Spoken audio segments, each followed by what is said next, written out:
Sangasa wa awanan baseyo. Tadraji dome asata kubidawa anata manawa dome wasa dina andrayo baseyo. Sangasa wa awanan baseyo.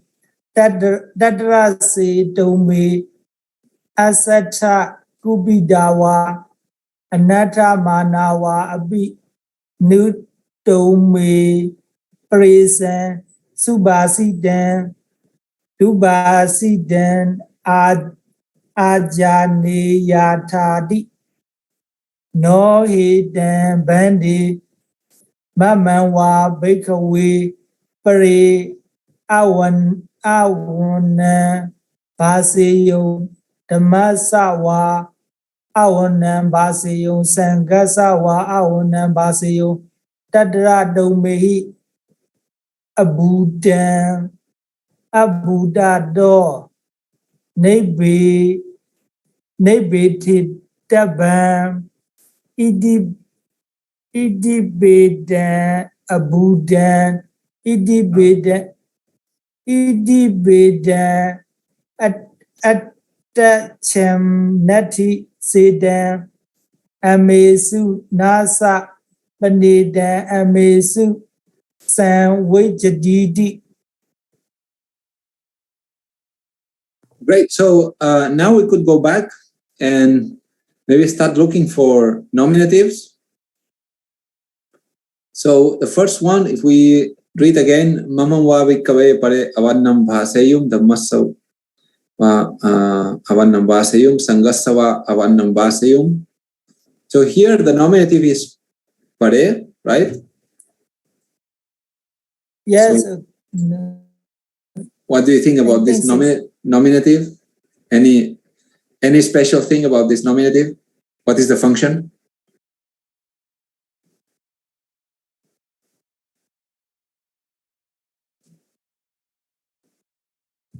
Yes, nominative. So here the verb is bhaseyum. Bhaseyum, that is the optative third person plural, and the nominative subject is pare. So here it's not very difficult, no? It's just a nominative subject. The nominative is generally the subject of the sentence, the agent. Here is the nominative that plays the function of katta, agent, right? I don't know if there is anything else, but it's the same one. Every time we have bhaseyum, it's pare, bhaseyum, okay. And then tatra tumhehi na agato na apacheyo na chetaso anaviraddi karaniya. So here, this one is a little bit more interesting. Do you see any nominative here?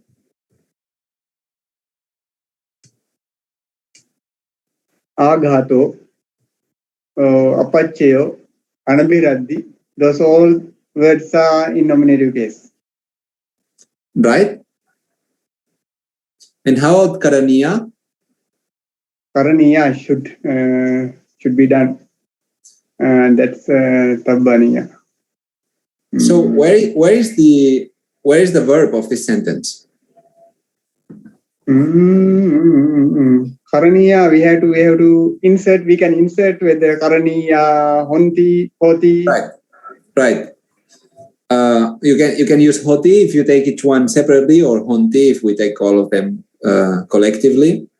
But certainly we have to add the verb hoti, and we have seen that type of nominative. In this case, I'm talking about the nominative karaniya. Here, karaniya. It's the same reading in both karaniya or karaniya. So this is karaniya honti. Karaniya honti, and we know that we should say honti because it seems that karaniya, well, I mean, it's not 100% sure, but it looks like it's a nominative plural.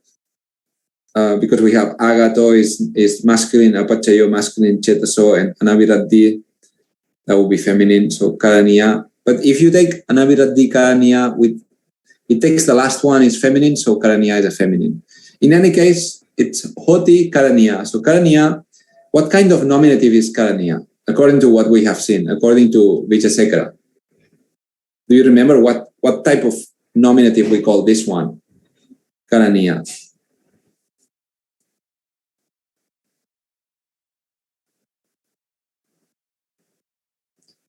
It has that strange name. It's called the predicative nominative. Yeah? Because it's what we predicate. So it's karaniya honti. What there is something honti, that we call the predicate. It's not the subject, it's the predicate. So if it's not subject, it's predicate. But it goes in the same case ending, or same case gender and number as the subject. Because the verb we understand is the verb hoti, or in this case, honti or hoti, depends on how we read that. You could take tatra tumhehi na agato or hotu, rather, maybe hontu. There should not be. No, because the hontu is already in the karaniya. It's not to be done, so the to be done is karaniya. So you should not basically be, there should not, so the agata or resistance or animosity should not be done by you, tumhehi. So here, tumhehi is actually the agent.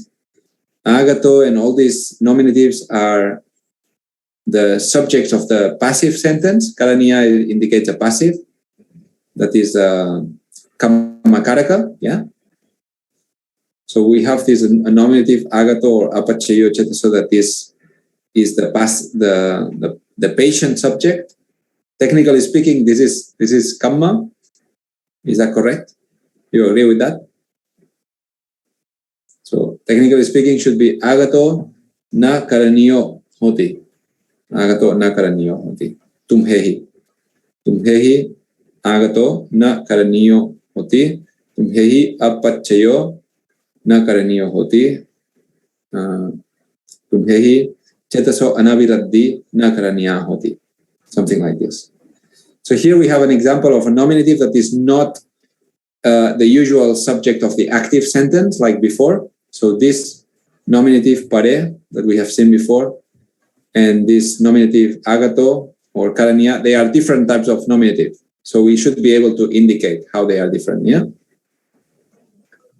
The next sentence, mamam va bhikkave pare avannam vaseyum dhammasava avannam vaseyum sandasava avannam vaseyum tatrave tumhe tatra che tumhe asata kupita va anattamana va. Then tatra che tumhe asata kupita anattamana va tumham yavasatena antarayo. Right. So in this one we still have vaseyum and the subject is pare. This is nothing new. But we have another sentence here below. Tumhecha. Where is it? Tumhecha. Patrache. Yeah. Tatrache. So this is the sentence that we have to analyze now. This is a new sentence. Tatrache tumhe asata kupitava anattamana tumham yavasatena antarayo. So there is the sentence with che, which it should have a verb. It's a conditional. And then it's here, asata.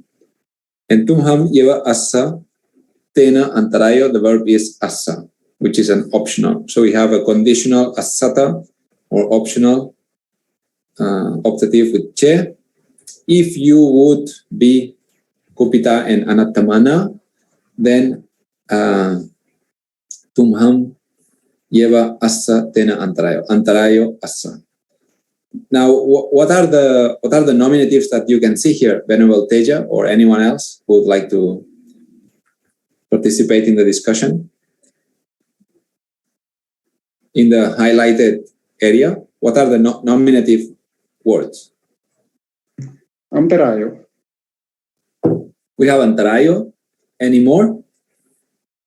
Antarayo assa. Then tumhe assata.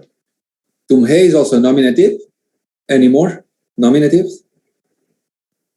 Kupitawa anattamana. Okay. Why is nominative or not? Why? No, not wa. Kupita Okay. anattamana.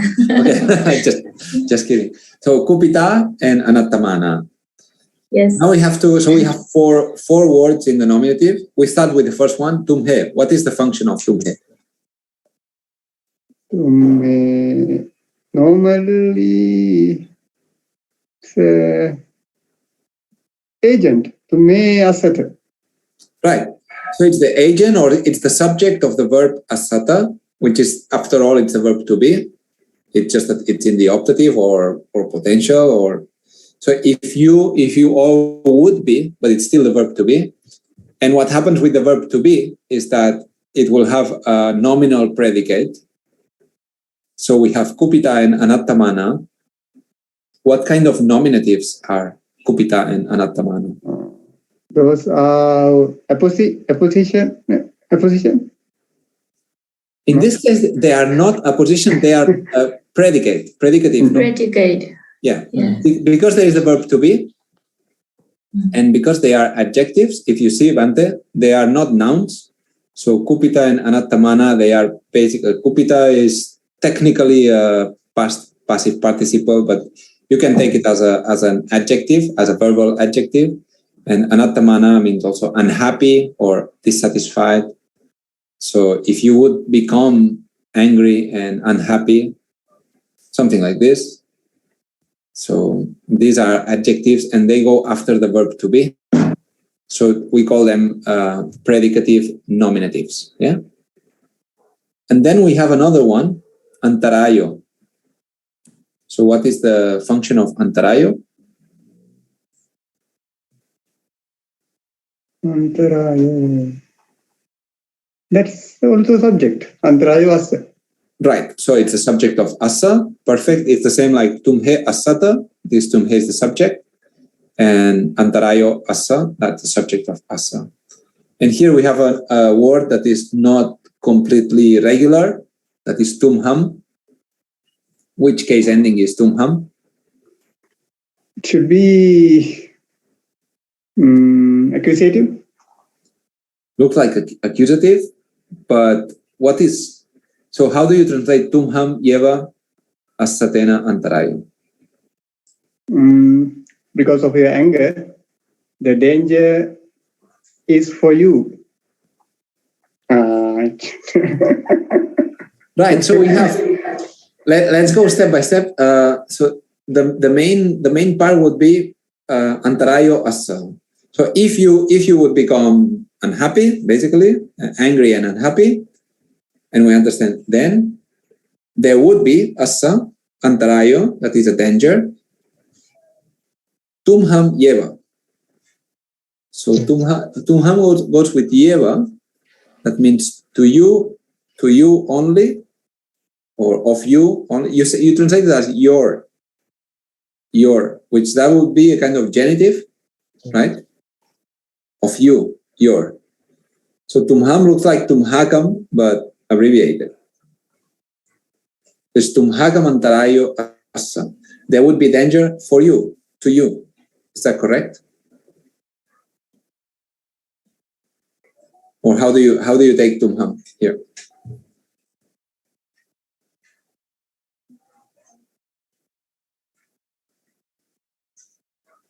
So you're asking about this word tumham. Yes, please. Locative. Locative? But locative should be tumhesu, no?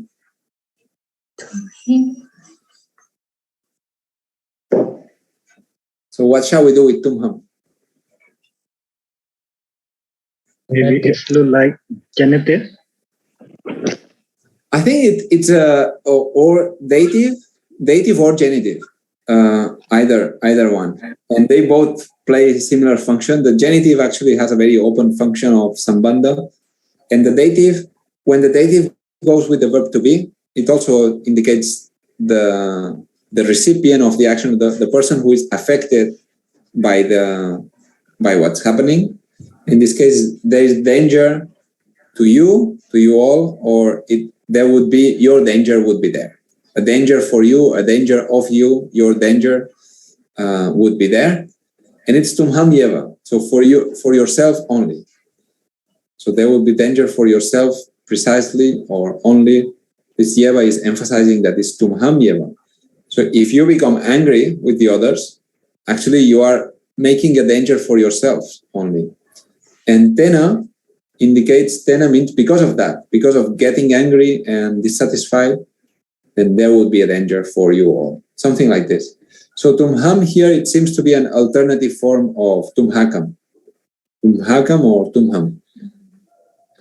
We have the same reading in the Sinhalese or in the Burmese. It's tumham here. You can see above, tumham, and in the Romanized tumham. So there is no different reading. That's the reading that we have received. That's what the Pali says. So if you take it as an accusative, that would be a bit strange in the sense that usually we don't expect an accusative when we have the verb to be. We usually expect accusative when we have a transitive verb, like sakammaka. Sometimes even with akammaka, like in this case, we could have an accusative that's called an accusative of relation. I think we are going to see that next week, with regard to you. So could that work? Technically, yes, it could work. So there's going to be a danger concerning you all, affecting you all, something like this. So I think we cannot dismiss entirely the possibility that it's an accusative. But we have a form for the accusative that is tumhe, in this case, not tumham. But again, you can say tumham is not also the dative or genitive, that should be tumhakam. But I think tumham is also sometimes recorded as a genitive. Yes, I think Venerable Javana, would you like to contribute to the discussion? I have no idea. Really? Don't worry. Actually, the important thing here is that. So let me put it in a way that is clear. So we are doing intermediate Pali grammar. We are not doing beginners Pali grammar. So we understand that we have done already the beginners Pali grammar. I know that all of you, if you are following the class, you know Pali, you can read. We are just trying to understand how the Pali grammar works, and also we are trying to understand why we call something I don't know, a subject, or something if this nominative is a predicative or predicate nominative, or sometimes like in this case we find tumham. Now if we go to the reference grammar, let me see if I have overlays here. Over here. I should have it. Okay, I don't have it. That's my mistake. I usually have it at hand. I think it's downstairs. We could check. As far as my memory goes, this tumham is some grammars, they record it as an alternative form for the dative or genitive plural. That would be basically an abbreviation of tumhakam. Tumhakam, tumham. So we have aka is removed, or ak is removed, is tumhakam, tumham. Also, it makes sense in this context, but sometimes we can think like, why not tumham as a kind of this meaning the accusative? It's not common. It's not common for an accusative plural to be ending in In this case, we expect tumhe, if that would be an accusative. Also, it's not common for an accusative to appear where the verb is assa. But this is not common because of the grammars that we have read. Yeah. And sometimes we have to keep an open mind and try to see, will it be possible or not? Like how can we do it? In this case, it seems that, I don't know if you agree or not, we can take it as a dative or genitive. In fact, Venerable Siddhartha, when you are translating it, you translate it as a genitive or as a kind of dative genitive, and I think that works very well. In singular translation, it was translated in genitive. Genitive, yeah. In Bhasatika, it was translated as both genitive and locative in plural. Right. So what can happen here is that the genitive, and we will get there eventually, hopefully. I think maybe in this semester we just do karaka because we are going very slow. But slow also means deep, and that's fine. It's not we don't have time for everything, but we have time for some things. But it's good to go slowly. Definitely, we are going to cover all the karakas, and the genitive, as you all know, it's not a karaka. So the definition of the genitive, that is the chatti. Do you remember what is the main function of chatti in Pali? Sambandha.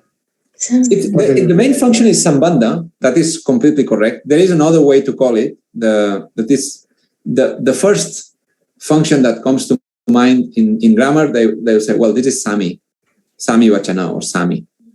But Sami, as you know, it's only one type of sambandha. Sami means possession, being the ownership or possession of something. So if I say the house of my friend, then mittassa geham, that will be Sami Vachana, mittassa. That is a genitive that indicates possession. If I say mittassa rogo, that is the disease of my friend. So in a way, yeah, we can say my friend is the Sami of this disease. He possesses that. He has this disease. Or mittassa arogam is the health of my friend. But in many cases, the relation is that of yat asa atti, of possession, possessing something. But sometimes, if we say, suppose I say rajagahassa chetiyam. So the chetiya, the cheti, rajagahassa cheti, the cheti of Rajagaha. Here clearly Rajagahasa is the genitive, right? Is the chatti. Rajagahasa is the city, so it's the cheti of Rajagaha. Now, even though it's a genitive, what is exactly the karaka relation? When I say the cheti of Rajagaha, do I mean that Rajagaha has a cheti? In a way, yes, but what I really mean is Rajagahe cheti, the chetiya in Rajagaha. So when we have a genitive, the genitive itself does not express a karaka. It expresses relation, and that means any other karaka relation, any other karaka relationship. So the commentator or the person who analyzes the text, like the Bhatati Kasero, he will give you, or that person or you can give the first analysis, that is, well, this is a genitive. Like in this case, tumham, this is a genitive. But that's not enough, because a genitive can be katta, it can be kamma, it can be adara, it can be the place, it can play any role really. So we need to specify. And in this case, the Bhatati Kasero specifies that means there is a danger in you all. So this danger will be in you all. So it's a genitive with the value of locative. Now the locative also has various values. It can be a real location, or it can be a locative in terms of with regard to or concerning you. And maybe that's the one that here, when we call it a locative, it's a figurate locative, like upachara, like with regard to you. There would be a danger concerning you, or something like this. Or you can take it literally, there's going to be a danger in you. The danger will be in you. It will not be a danger in them, or antaraya. Actually, antaraya, it doesn't mean danger. I'm translating it as danger. That's not the primary meaning of antaraya. As you know, the etymology of the word antaraya is something that comes in between. That comes antara ayati, and antaram eti. So it's an obstacle. It's a danger in the sense, it's an obstacle that is dangerous because it doesn't allow you to progress. But yeah, it's an obstacle in you all. So that's a very plausible interpretation. You could also take it as a genitive dative, like there's going to be an obstacle for you that is going to affect you. The dative has this sense of affecting someone. So that's also possible. In any case, it's interesting here that we have this nominative that is the subject, and then tumham. Definitely this tumham goes with the nominative in some way or another, because the verb is to be, and this tumham, it doesn't go with asa, it goes with antarayo. Right. How do we doing with time? We still have time. Shall we read a little bit more?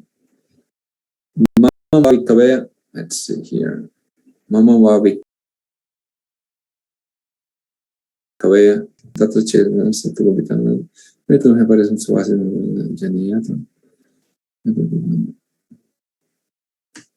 think this is what is new here. The rest of the sentences we have already analyzed. So what do you see in this sentence? Apinu paresam subhasitam.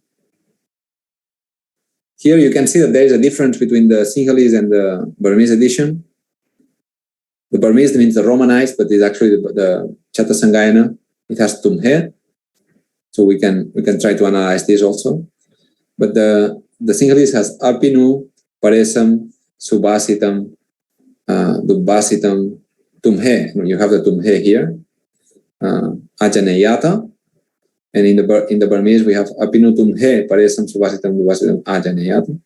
So this is one of the textual differences. You have the tumhe in one position or another position. That it doesn't change the meaning of the sentence. It could be interesting if you find a palm leaf manuscript to see where is the location of this tumhe. Suppose you are in Myanmar and you see a manuscript, and when you read this part in the manuscript, the tumhe is before the verb, tumhe ajaneyata. Then that's going to be an interesting thing, because you can say, well, even though this manuscript is in Burmese, it's similar to the Sinhalese text. So maybe they follow the same tradition. It's different script, but maybe they follow a similar tradition, whereas the other version of the Burmese text follows a different manuscript tradition. As you can see, it doesn't change in terms of meaning. Many Pali variant readings, they don't change the content of the Tipitaka. So they are almost irrelevant in terms of content, but they are interesting in terms of the textual tradition. You know that there is all this debate, or there is this question of how did the Pali manuscripts exactly reach us? So that in theory, around the 1st century before the Common Era, around that time in the Alu Vihara or Aloka Vihara in Sri Lanka, it was decided to write down the Tipitaka. Yeah. So far, everyone accepts this story. Whether there were writings before that of the Tipitaka, which probably were there, that would be my belief. I think because the reason why I believe that even before the Aloka Vihara or the Alu Vihara, we already had versions of the Tipitaka, is that if you decide to write something, it means that there is probably a tradition of writing things. You know what I mean? Otherwise, it's not just writing. It should be the sources generally, they talk about the creation of a script, or it's more than just writing something. In the Chronicles, we would say, and at that time, the monk so-and-so created a script, the Sinhala script, so that they could write the Tipitaka. Because this is what happens in Tibetan Buddhism, If you read a little bit of the history of Tibetan Buddhism, they don't say like at that time they wrote the Tipitaka in Tibetan. No, they say at that time, one monk from India arrived in Tibet, and because these guys, they didn't have a script, he taught them how to write and read and write. And after that, they wrote the Tipitaka, or they wrote the Tripitaka, or they wrote the Tanjur, or the Kanjur, or any sutra, or anything, they wrote it in that script. But the news there, the kind of the event, is that they learn how to write. We don't have any news like that in the Pali Chronicles. They don't. I don't know. Maybe I'm wrong. Maybe you can show me in the Mahavamsa or anywhere, where they say at that time the monks they learned how to write. And after learning how to write, they wrote the Tipitaka. They don't say that. When they don't say that, when the sources, they don't say that, supposing we follow the sources, supposing they are telling the truth, we suppose that, when they are not explaining that they learned how to read and write, it means that they take it for granted, right? It's like, it's obviously they knew how to read and write. Read and write, not just writing. If you are writing the Tipitaka, it means that people are able to read it. You know, the same people who are around, they should be able to read it. Well, what that means is that people knew how to read and write before the Tipitaka was written, right? So whether they already had certain versions of the Tipitaka written or not, then definitely the monks, they knew how to read and write. Otherwise, there is no point. Why would you write it? Because, or the news should be that, well, at that time they decided from now on, we are going to learn how to read and write, and then we are going to write the Tipitaka, and we're going to try to know how to use the writing system. What we understand is that they already knew that. It was not a big problem. We just need to write it, keep it in a proper format, and then keep copying, and then it will arrive to people like us. They will think, okay, in the future, there will be many universities like SSBU, or like ITBMU, or like any university in Sri Lanka or in Thailand or in India. And what are they going to do? If we forget everything, and then the Tipitaka will not read, so we'll start copying. So the process begins in Sri Lanka. Basically, what we believe is that any text that we are reading in Pali, whether it is written in the Sinhalese script or in Roman or in Burmese, it doesn't matter. Originally, the first model was written in Sri Lanka. Everyone accepts that. There is no discussion. Yeah. Maybe it was not written in Sri Lanka. Maybe it was written somewhere in South India, Sri Lanka. Like at that time, there was a lot of communication. But we understand Sri Lanka in a very broad sense at that time with the delegation of Ashoka. If the story is true, we have the first recension, at least the recension that we know during Ashokan times. So this means that originally it comes from Sri Lanka. But what happened is that throughout the history, many countries, they suffered. So it's been a very long time. Yeah, it's been 2,000 years. 2,000 years is very long. It's just, you look back 100 years and see how many things happened. The First World War, the Second World War. During the Second World War, there was so much destruction everywhere.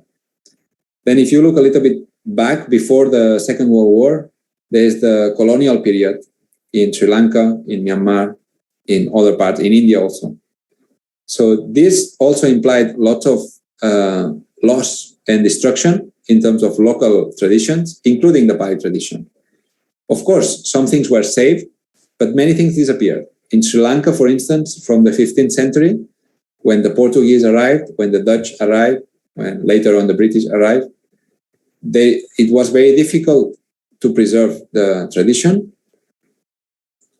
because of the lack of royal sponsorship and other types of disruptions in the process of copying. So it seems that already around the 18th century, the Sinhala Ghana, or the Sinhala community, or different Sinhala communities, they were already receiving copies of the Tipitaka from Southeast Asia, from Amarapura and from Bangkok or Ayutthaya. So what that means is that there's been, even though the process started in Sri Lanka, then it spread through Southeast Asia, but then it went back to Sri Lanka. Then it seems that there's been communication through the centuries from between the island and communities in Southeast Asia, and then back to Sri Lanka. So according to my very limited knowledge, today there are two main versions of the Tipitaka. If we look at the manuscript tradition, there are two main branches. One is the branch of Southeast Asia, mainland Southeast Asia, and the other branch is the Sri Lankan branch. And the question here is, does that mean that the Sri Lankan branch is older? That we don't know exactly, because sometimes you will find manuscripts in Southeast Asia that actually correspond to the Sinhalese, but also the other way around. But basically, there are these two traditions, and that makes a lot of sense because the island is one island, and in Southeast Asia, they were communicating by land, and they all seem to have spread from one group. So these are the issues with the textual tradition, and we don't know exactly the text that we receive today, how many times it has gone back and forth. We don't know exactly. It doesn't mean that it has been preserved only in Sri Lanka, because it also has been affected by the transmission in Southeast Asia. And then the Sinhalese, they also have received that and have checked, compared the Southeast Asian manuscripts with their own manuscripts, and then edited again. So no one has really studied the manuscript tradition very deeply. That's because it's very difficult to do. There are thousands of manuscripts, and maybe with the artificial intelligence, and if there's some robot or some software that can you just feed manuscript scans, you scan manuscripts and the robot will read all the manuscripts and then start seeing patterns and say, oh, what I see here is different families of manuscripts, and that's very difficult. But sometimes you can the oldest that I could see in my experience is when I was working at the DHAMMA Tipitaka project. One Burmese monk, Venerable Kondanyakiti, that maybe some of you know, he was at SSBU for some time, but then during the pandemic, things got out of control, and I got stuck in Spain, and then he was in Town G, but in his monastery, then he had to go back to somewhere. So now he's no longer with us, but hopefully when I go back to Myanmar, he will also be coming for some time.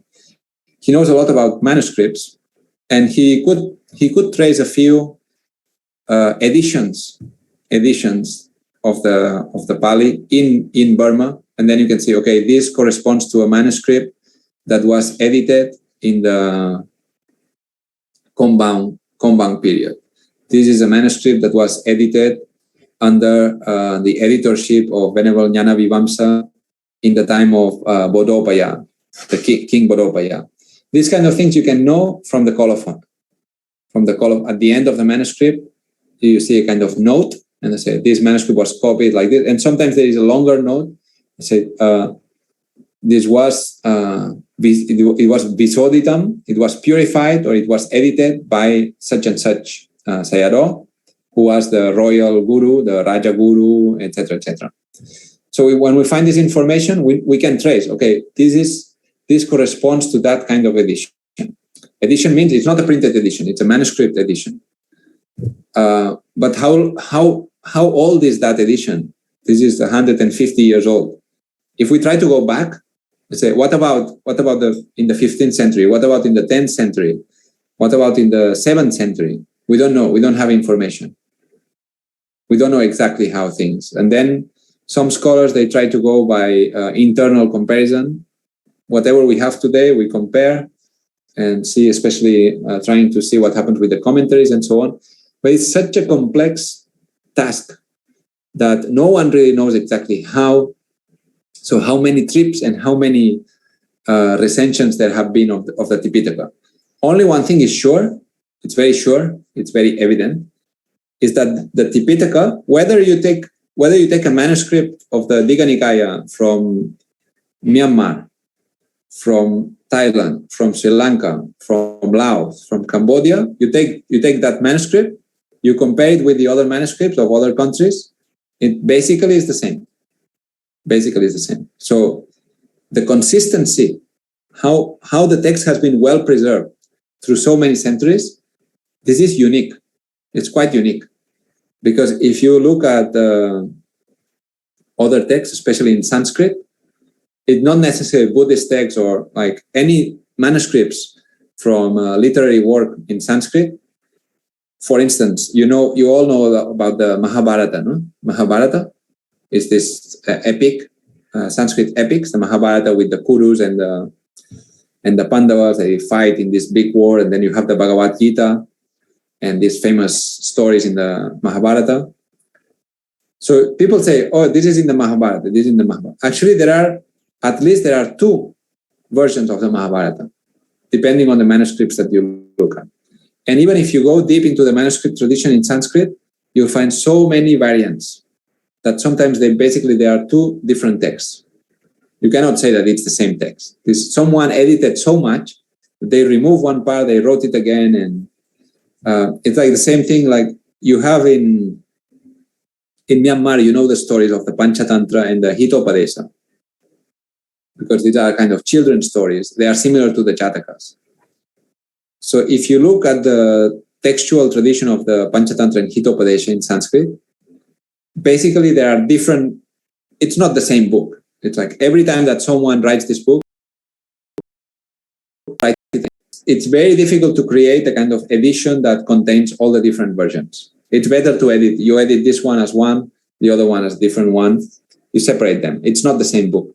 But in Pali, it's not like that. In Pali, the Digha Nikaya in Sri Lanka, the Digha Nikaya in Burma, it's the same book.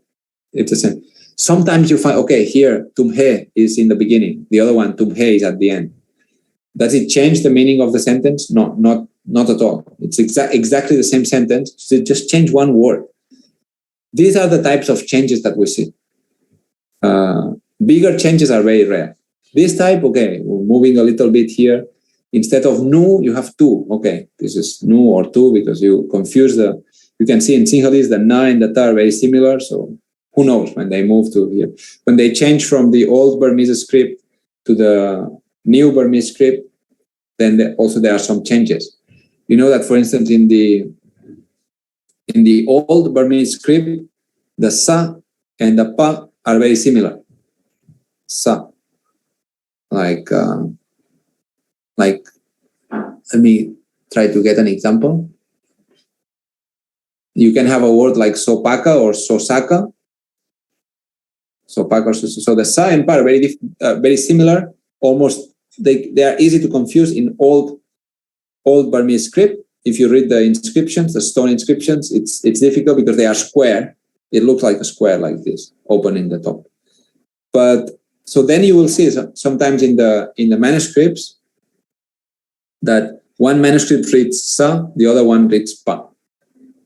So if that is the case, most probably it's a sa, because someone read the sa in the old manuscript and he thought that it's pa. So he wrote pa. The other way around is very difficult. If the old manuscript has pa, it doesn't look like a sa. It looks like a pa, or it will look like a wa or something like, but not like a sa. So going from the old text from sa to pa is natural. From pa to sa is not natural. So this is another way that we can have sometimes to say, okay, then in this case, these manuscripts they are closer to the older one, and this one is less. Maybe there are misunderstandings of the script, things like this. This is called paleography. So sorry, today we started talking about these variations, but I think this is also part of our work. We haven't discussed textual criticism so much so far. But I don't know, do you find it interesting sometimes to discuss about the history of the text and variants and so on? Yes. We had one class in academic studies, textual criticism. We separated groups and we did only one class. Great. So this is the philological pathway. So sometimes we will be discussing about these things, and you are also encouraged to read about that. And if I don't know if you know that book, The Philological Approach to Buddhism. Do you know this book by K.R. Norman? We have several copies in the library, or you can just Google it and there's a PDF around.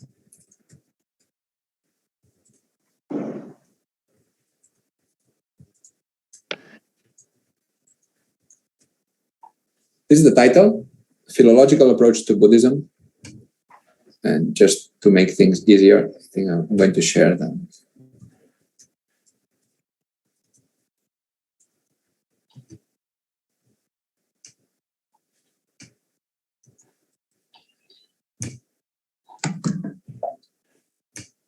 There is a link with a PDF here, but you have the paper book in the library, so it's good if you can have the paper book. Is easier to read.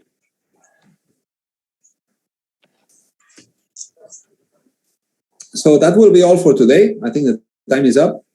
Shall we conclude by chanting 3 times Buddha Sasanam Chiram Titatu? Buddha Sasanam Chiram Titatu. Buddha Sasanam Chiram Titatu. Buddha Sasanam Chiram Titatu.